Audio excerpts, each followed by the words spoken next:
In the small town of Ashford Hollow, there was a girl everyone talked about behind closed doors. Her name was Wren Calloway, and she grew up in a family that had always been part of something bigger than themselves. It was a pack. Not the kind of pack you read about in old scary tales, but a real community, built on trust, loyalty, and an old kind of magic that ran through their blood. Every person in that pack carried something inside them called a wolf. It was not something you saw every day. It was something you felt, something that lived quietly under the skin until the day it was ready to come out. For most people in Ashford Hollow, that day came early. Some as young as 13, others waited until they were 16 or 17. It was seen as a rite of passage, something everyone looked forward to, something that made a person feel truly alive for the first time. Parents threw small celebrations when their children's wolves finally woke up. Friends gathered around bonfires to watch the first shift happen, cheering, crying happy tears, hugging each other like it was the biggest moment of their lives. But Wren was different. She turned 13, and nothing happened. She turned 16, and still nothing. She turned 18, then 19, then 20, and every single year, she waited for the wolf inside her to wake up, and every single year, it stayed silent. People started to whisper. At first, the whispers were kind. She'll get there. Some wolves take longer. It's nothing to worry about. That's what the elders said, patting her mother's shoulder, trying to offer comfort. But as the years passed, and Wren remained the same, always human, always ordinary, the whispers changed. They became sharper, colder. Maybe she's broken. Maybe her wolf just isn't there at all. Poor girl. Imagine going through life without ever knowing what it feels like. Wren heard these words more times than she would ever admit. She learned to keep her face calm even when her chest felt tight. Even when her eyes stung with tears, she refused to let fall in public. She learned to smile through it, to laugh along when people made careful jokes about her being the quiet one, or the late bloomer. She built a wall around herself, brick by brick, so that no one could see how much it actually hurt. Her mother, a gentle woman named Colleen, never gave up on her. Every full moon, she would take Wren out to the woods behind their small house, just the two of them, and they would sit together on an old fallen log, waiting, hoping, watching the sky. "It'll come when it's ready, baby," Colleen would say, brushing Wren's long dark hair back from her face. "Your wolf isn't gone, she's just shy. She's waiting for the right moment." Wren wanted so badly to believe her, but after years and years of waiting, after watching every other child her age transform, grow strong, and take their place in the pack's hierarchy, she started to lose hope. She started to believe the whispers instead of her mother's soft reassurances. And then, when she was 19 years old, something happened that changed everything. The alpha of their pack, a strong and respected man named Cain Ashford, noticed her. Cain was not just any wolf. He was the leader, the one everyone in Ashford Hollow looked up to, the one whose word was law. He was tall, with broad shoulders and calm, steady eyes that made people feel safe just by being near him. He had inherited the position from his father, and even as a young man, he carried himself with the kind of quiet confidence that made the whole pack trust him instantly. Nobody expected him to choose Wren. She was quiet. She kept to herself. She had no wolf to show off, no impressive shift to prove her strength. And yet one evening, at a small gathering by the lake, Cain sat down next to her instead of the other girls, who were clearly trying to catch his attention.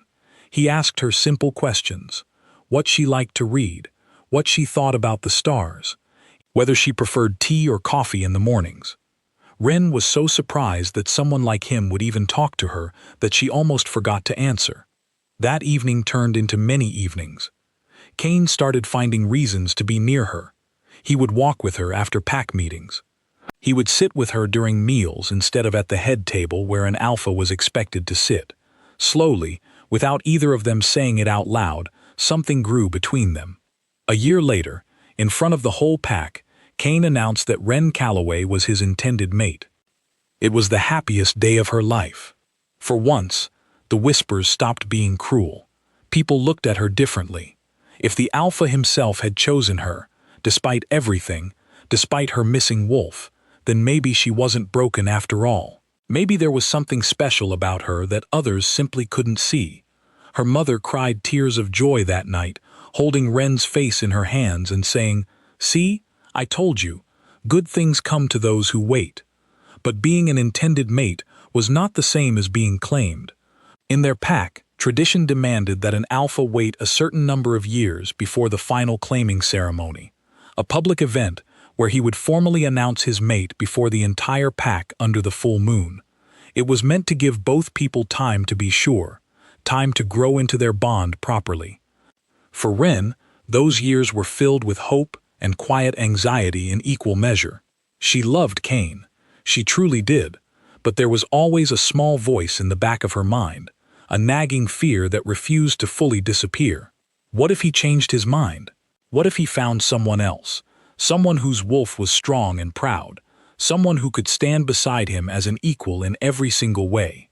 She tried to push the thought away every time it appeared. Cain gave her no reason to doubt him. He was kind to her, attentive, patient. He held her hand during pack gatherings. He defended her when someone made an unkind comment about her missing wolf.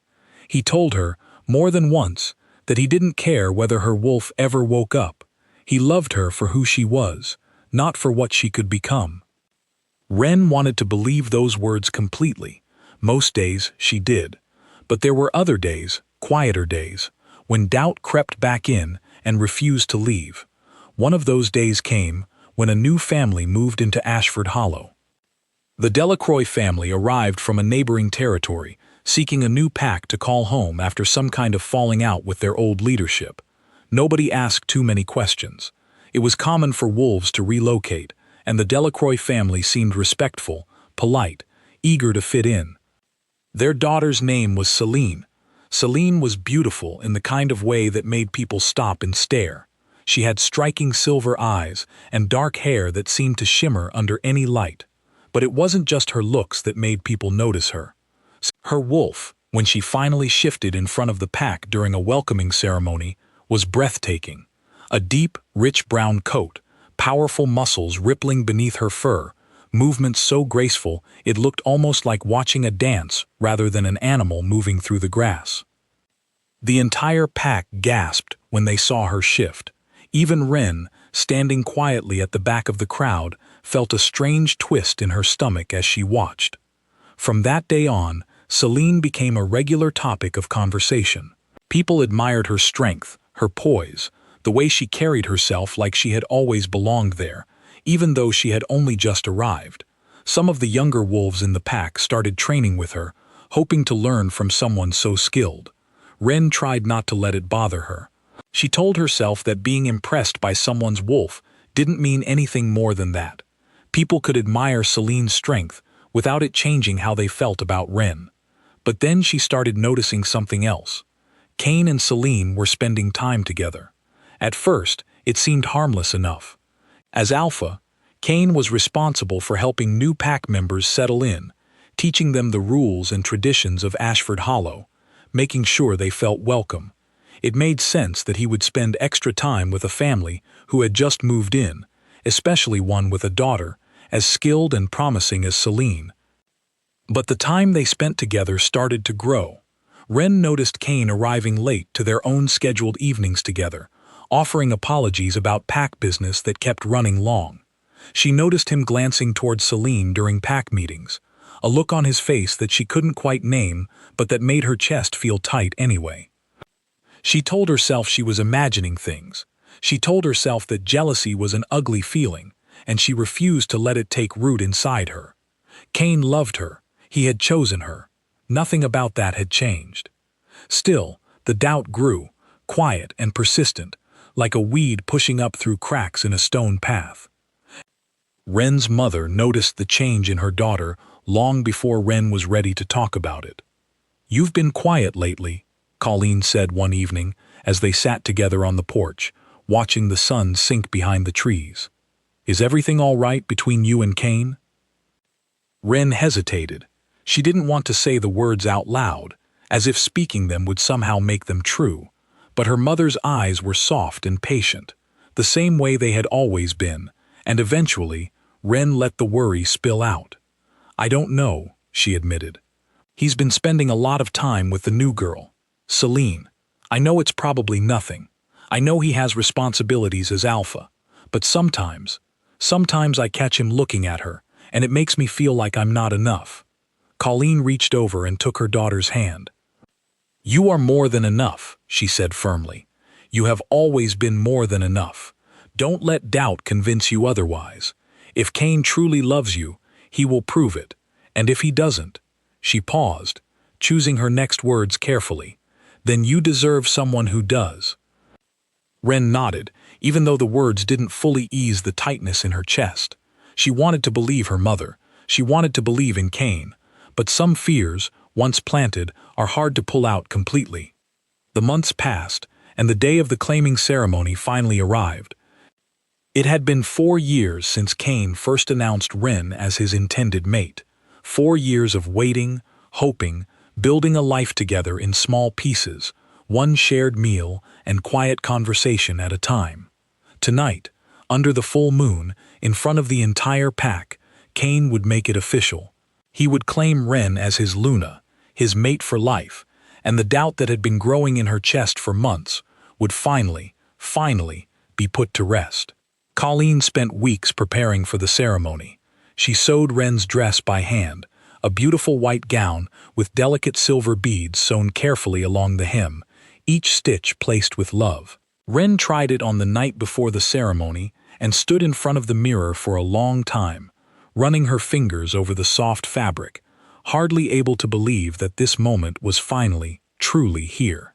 "You look beautiful," Colleen said, standing behind her, eyes shining with pride. "Your father would have been so proud."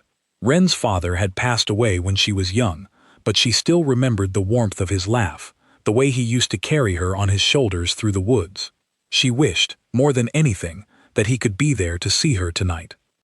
The next evening, as the sun began to set and the moon started climbing into the sky, Ren stood at the edge of the ceremony clearing, dressed in white, her heart pounding so loudly she was sure everyone around her could hear it. The entire pack had gathered. Every family, every friend, every person who had ever whispered about her missing wolf, every person who had ever doubted whether she belonged among them. Tonight, they would all watch as Kane claimed her, as she finally, officially, became part of the pack in a way that could never be questioned again. Colleen squeezed her hand. "This is it," she whispered, smiling through tears. "This is your moment." Ren smiled back, though her stomach was tight with nerves. She looked across the clearing and saw Kane standing at the center of the circle, dressed in dark formal clothes, looking every bit the powerful alpha the pack trusted to lead them. For a brief moment their eyes met, and Ren felt a flicker of relief. He was here. He was ready. Everything was going to be fine. But then she noticed something that made her stomach drop. Standing near the edge of the clearing, close to the tree line, was Celine. She wore an elegant dark green dress, her silver eyes calm and steady, her chin lifted with a quiet kind of confidence that seemed almost out of place for someone who was simply there to watch. Ren tried to push the unease aside. Of course Celine was there. She was part of the pack now. It made sense for her to attend such an important ceremony, just like everyone else. The alpha's voice rose above the crowd, calling for silence. The pack quieted immediately, all eyes turning toward the center of the clearing. "Tonight," Kane began, his voice carrying easily across the gathered crowd, "I stand before you to claim my mate. 4 years ago, I made a promise before this pack, and tonight, I intend to keep it." Ren's heart swelled with hope. This was it, the moment she had been waiting for. Kane began to walk forward, slowly, deliberately, the way tradition demanded. Every step he took brought him closer to the center of the circle, closer to the moment when he would turn and choose his mate in front of everyone who mattered. Ren held her breath. But something felt wrong. His eyes weren't on her. They were fixed on a point somewhere past her, somewhere near the tree line, and as Ren followed his gaze, her stomach twisted into a painful, sickening knot. He was looking at Celine. "No," Ren whispered under her breath, so quietly that only she could hear it. "No, please, no." Colleen's grip on her hand tightened, as if she too had noticed what was happening, as if she too could feel the ground shifting beneath their feet. Kane reached the center of the circle. He stopped, he turned, and he did not turn toward Ren. "I choose Celine Delacroix," he announced, his voice steady, certain, as if the words had been sitting on his tongue for weeks, waiting for the right moment to finally be spoken, "as my Luna, before this pack, tonight." For a moment the entire clearing fell utterly silent. Not a single sound, not a rustle of leaves, not a whisper of wind, just pure, stunned silence, as 200 wolves tried to process what they had just heard. And then the whispers began, rippling through the crowd like a wave. Ren stood frozen, her hand still clasped in her mother's, her mind refusing to accept what her ears had just heard. This was not how tonight was supposed to go. This was not the moment she had waited 4 long years for. This was some kind of terrible mistake, some kind of nightmare she was about to wake up from. But she didn't wake up. Celine stepped forward from the tree line, her expression calm, composed, as if she had known this moment was coming all along. She walked toward Kane with the kind of grace that made the whole pack watch in fascinated silence, and when she reached him, he took her hand in his. Ren's mother made a small, broken sound beside her, a sound that Ren would remember for the rest of her life. Ren felt something inside her chest crack. It wasn't loud, it wasn't dramatic, it wasn't quiet and cold, and it hurt more than anything she had ever felt in her entire life. 4 years of waiting, 4 years of hope, 4 years of believing that she was loved, that she was chosen, that she was finally enough. All of it shattered in a single sentence. She wanted to run. She wanted to disappear into the trees and never come back, to escape the hundreds of eyes now turning toward her, filled with pity, with shock, with the same kind of quiet judgment she had spent her whole life trying to avoid. But her legs wouldn't move. She stood there, frozen, in her mother's handmade dress, in front of everyone she had ever known, as the boy she loved held another woman's hand. Celine glanced toward her. It wasn't a cruel look. If it had been cruel, maybe Ren could have found anger somewhere inside herself to hold on to. But it wasn't cruel. It was pity. A soft, gentle, almost apologetic kind of pity. The same look people give a stray animal left out in the rain. Something about that look did what 4 years of doubt and months of quiet fear had never managed to do. It broke something open inside her. Ren felt a heat rushing up from somewhere deep inside her chest, spreading through her arms, her legs, her fingertips. At first, she thought it was just the pain, just her heart breaking in the most public way imaginable. But then the heat grew stronger, sharper, and she realized, with a shock that stole the breath from her lungs, that this feeling was something entirely different. Her wolf. After 23 years of silence, after every doctor, every elder, every whispered rumor insisting that her wolf simply wasn't there, after all the nights she had cried quietly into her pillow, wondering what was wrong with her, it was finally happening. Her wolf was waking up. Ren gasped, stumbling forward, her mother's hand slipping from hers as her body began to shake uncontrollably. The pack, still murmuring about Kane's stunning announcement, slowly began to notice the commotion at the edge of the circle. Heads turned. Conversations died. Ren, her mother's voice was full of fear now, reaching for her daughter, trying to steady her. "Ren, honey, what's happening?" Ren couldn't answer. She could barely think. Every part of her body felt like it was on fire, like something enormous and powerful was trying to claw its way out from beneath her skin, something that had been trapped, waiting, for 23 long years. She fell forward onto her hands and knees in the soft grass. Around her, the pack began to realize what they were witnessing. Someone shouted. Someone else gasped. Colleen dropped to her knees beside her daughter, tears streaming down her face. torn between fear and disbelief, and something that looked almost like hope. "That's it, baby," Colleen whispered, her voice shaking. "Let it come. Let it finally come." Wren's spine arched. Her bones seemed to shift and reshape beneath her skin, an experience that should have been painful, that by every account she had ever heard should have hurt more than anything she had ever felt. But it didn't feel like pain. It felt like relief. Like finally exhaling after holding her breath for 23 years. White fur began to spread across her body, starting from her hands and creeping upward, brighter than moonlight, brighter than anything the pack had seen in generations. Her limbs lengthened and reshaped themselves into powerful legs. Her face stretched forward into a muzzle, and where a broken, humiliated young woman had knelt in the grass just moments before, there now stood a massive white wolf, taller and more striking than any wolf the pack had ever witnessed. The entire clearing fell into stunned, breathless silence. White wolves were rare, rarer than rare. The elders spoke of them in old stories, wolves who appeared perhaps once in several generations, wolves whose arrival was said to shift the balance of an entire pack. Nobody in Ashford Hollow had ever seen one with their own eyes, until tonight. Wren's wolf rose to her full height, and even those who had known Wren her entire life, who had watched her grow up quiet and unremarkable, found themselves taking an unconscious step backward, some instinctive part of them recognizing that they were standing in the presence of something powerful. Cain turned. For the first time since he had begun walking toward Celine, he looked back at Wren, and what he saw stole the words right out of his mouth. His eyes widened, his grip on Celine's hand loosened, just slightly, just enough for anyone paying close attention to notice.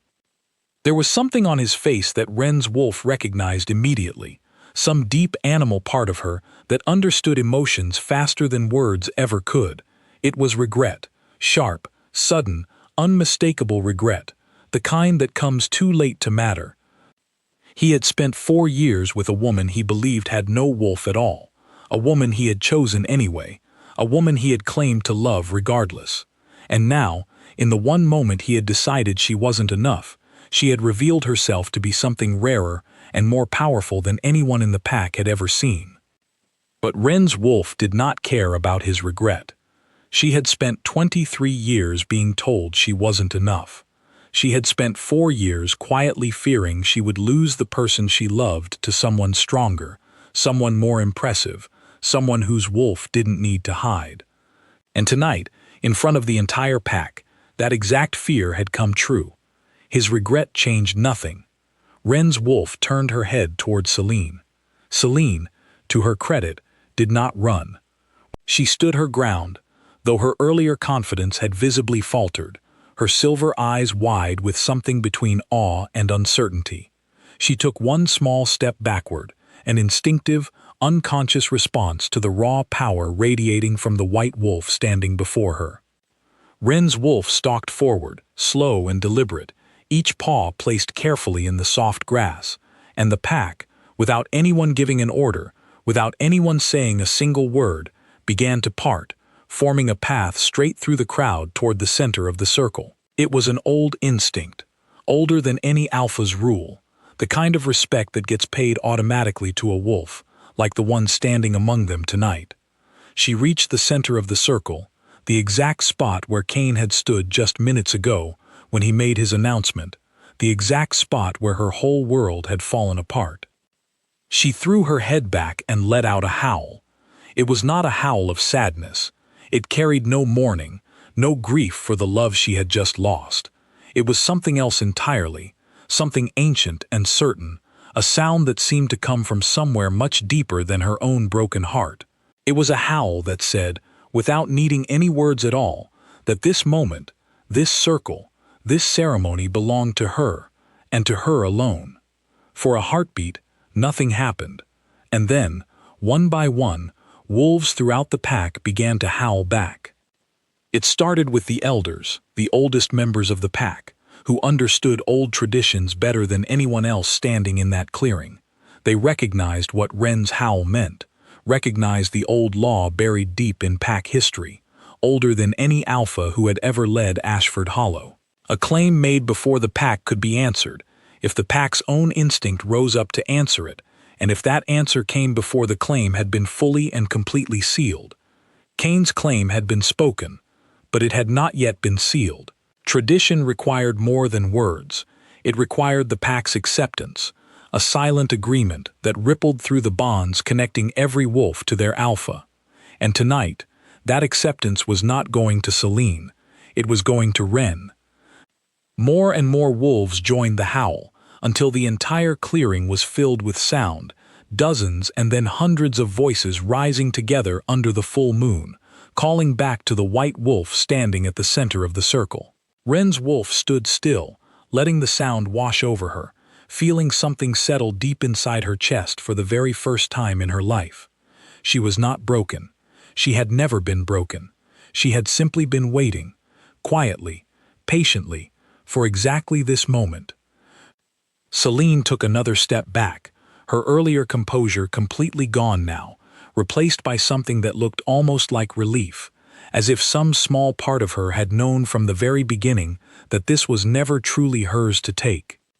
Kane stood frozen in the center of the circle, watching the pack's loyalty shift right in front of him, watching in real time as the woman he had underestimated for 4 straight years revealed herself to be something far greater than he had ever imagined. Ren's wolf turned away from him. It was a small movement, simple, quiet, but it carried more weight than anything spoken that entire evening. In front of the whole pack, in front of every single person who had ever whispered about her missing wolf, in front of the man who had chosen someone else just minutes before, Ren turned her back on him. And then, slowly, gracefully, she began to shift back. White fur retreated into pale skin, powerful legs folded back into human limbs. Her spine straightened, and within moments, Ren knelt in the center of the circle once again, human, breathless, her mother's torn white dress hanging loosely from her shoulders, dirt smudged across her knees and hands. But she was not the same woman who had knelt there just minutes before.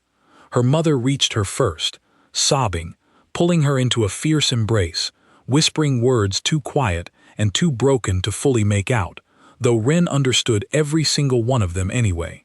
Around them, the pack continued to murmur, some in awe, some in disbelief, all of them looking at Ren with an expression she had never once seen directed at herself in her entire life. Respect. Kane did not move toward her. He couldn't. Between the two of them stood the invisible weight of everything that had just happened, the claim he had made and lost within the same few minutes. The pack's loyalty now settled firmly behind the woman he had spent 4 years underestimating. Ren rose slowly to her feet, her mother's arms still wrapped protectively around her shoulders. She looked around the clearing, at every familiar face, every person who had once whispered about her, every person who was now looking back at her in complete silence. She did not say anything. She simply turned and began to walk out of the circle, her torn dress trailing softly through the grass, her chin lifted the way it had never been lifted before. Celine watched her go, something unreadable passing across her face. Kane took a single step forward, his mouth opening as if to call out, as if to say something that might fix what had just been broken. But no words came. What was there left to say? Ren didn't look back. She walked past the crowd, past the elders, past every whispered name and every unkind rumor that had followed her for 23 long years, and for the first time in her entire life, none of it mattered anymore. She didn't need anyone's approval. She didn't need anyone's claim. Her mother walked beside her in silence, holding her hand the same way she had held it since Ren was a small child, the same way she had held it through every full moon spent waiting in the woods, through every whispered insult, through every quiet tear cried alone at night. "I always knew," Colleen finally said, her voice thick with emotion, as they reached the edge of the clearing and stepped onto the path leading home. "I always knew she was in there." Ren managed a small, tired smile. It took her long enough. Colleen laughed softly through her tears, pulling her daughter into another tight embrace. "She was waiting for the right moment," she said, "and tonight she found it." Behind them, The sounds of the pack slowly began to settle, the shocked murmurs gradually shifting into quiet conversation as people tried to process everything they had just witnessed. Somewhere in that crowd, Cain remained standing in the center of the circle, alone, staring at the empty space where Ren had knelt just minutes before, understanding for the very first time exactly what he had almost lost. The following days brought changes that nobody in Ashford Hollow could have predicted. News of what happened at the ceremony spread through the pack faster than any wildfire could have managed. Everywhere Ren went, people looked at her differently. The same neighbors who had once whispered about her broken wolf now greeted her with careful respect, some even with quiet admiration. Children who used to avoid her now watched her from a distance with wide, curious eyes, as if hoping to catch a glimpse of the white wolf everyone was talking about. Ren found the sudden attention strange, even uncomfortable at first. After 23 years of being overlooked, of being the girl nobody expected much from, it was difficult to adjust to being seen so clearly, so completely, by everyone around her. But there was a quiet strength in it too. For the first time in her life, she walked through the town without feeling like she needed to shrink herself down, without feeling like she needed to apologize for simply existing. She held her head a little higher. She spoke a little louder. She let herself take up space in a way she had never allowed herself before. Cain tried to speak with her several times in the days following the ceremony. He waited outside her mother's house one evening, standing awkwardly by the gate, clearly unsure of what to say after everything that had happened. Ren saw him through the window and, for a long moment, simply watched him standing there, feeling a strange mixture of old affection and new distance settling inside her chest. Eventually, she stepped outside. "Ren," Cain said, his voice quieter than she had ever heard it, none of the usual alpha authority present in his tone. "I need to explain." "There's nothing to explain," Ren said, and she was surprised by how calm her own voice sounded. "You made your choice, in front of the whole pack." "That was clear enough." "It was a mistake," he said, taking a step closer. "I let myself get distracted by things that didn't matter. Her wolf, what people would think. I forgot what actually mattered, which was you, who you've always been, wolf or no wolf." Ren studied his face for a long moment. Part of her, the part that had loved him for 4 years, wanted so badly to believe him, wanted to fall back into the comfortable familiarity of what they used to have. But another part of her, a newer, stronger part, one that had just spent the last few days learning what it felt like to stand fully in her own power, recognized something important. "You didn't choose me when it mattered," she said quietly. "You chose me when I finally proved myself worth choosing. That's not the same thing, Cain." He opened his mouth to argue, then closed it again, unable to find any words that could truthfully contradict what she had just said. "I hope you find happiness," Ren continued, her voice steady, free of bitterness. "I really do. But it's not going to be with me." She turned and walked back into the house, leaving him standing alone by the gate, the same way he had left her standing alone in that circle just days before. It wasn't easy, letting go of 4 years of love, 4 years of hope, 4 years of building a future around someone who, in the end, had let doubt outweigh loyalty. There were nights when Ren cried quietly into her pillow, missing the comfort of familiar hands, familiar laughter, familiar plans for a future that would now never happen. But there were also nights, more and more of them as the weeks passed, when she sat outside beneath the full moon, watching her own white fur catch the moonlight, feeling a kind of peace settle over her that she had never known before. Her wolf ran freely through the woods behind her mother's house, strong and confident, exploring a world that had been closed off to her for 23 long years. Colleen often joined her on these nights, sitting quietly on the same old fallen log where they used to wait together, watching her daughter's wolf move gracefully between the trees. "You look happy," Colleen said one evening, wrapping a blanket around her shoulders against the cool night air. Ren, back in human form, sat beside her mother and smiled, a real, genuine smile, the kind she hadn't felt in a very long time. "I am," she said, and meant it completely. As months passed, the pack began to see Ren in an entirely new light. Elders who had once doubted her started seeking her opinion on important matters. Young wolves who had once teased her about her missing wolf now asked to train alongside her, eager to learn from someone whose strength had proven itself in front of the entire pack. Slowly, without anyone officially declaring it, Ren found herself becoming someone people looked up to, someone whose voice carried weight in the community she had once felt completely invisible within. Cain and Celine's relationship, meanwhile, struggled under the weight of everything that had happened that night. The pack's respect, once so easily given to Cain, had been shaken by his choice, and it took a long time and a great deal of quiet, careful leadership for him to begin rebuilding the trust he had lost. Celine, for her part, seemed to carry a quiet guilt that never fully disappeared, aware that the position she now held had come at the cost of someone else's public heartbreak. Ren, for the most part, tried not to think about them too often. She had her own life to build now, her own strength to explore, her own future to shape, without needing anyone else's approval to make it feel real. 1 year after that fateful ceremony, on another full moon night, the pack gathered once again in the same clearing. This time, it wasn't for a claiming ceremony. It was for something the pack had never done before, at least not in living memory. It was to formally recognize Ren as a protector of Ashford Hollow, a role reserved for wolves whose strength and character had proven themselves beyond any doubt. Ren stood at the center of the circle, wearing a simple dark green dress, her wolf calm and steady beneath her skin, no longer something hidden or feared, but something fully, completely her own. Her mother stood proudly among the crowd, tears of happiness streaming down her face, just as they had the night everything fell apart, except this time the tears meant something entirely different.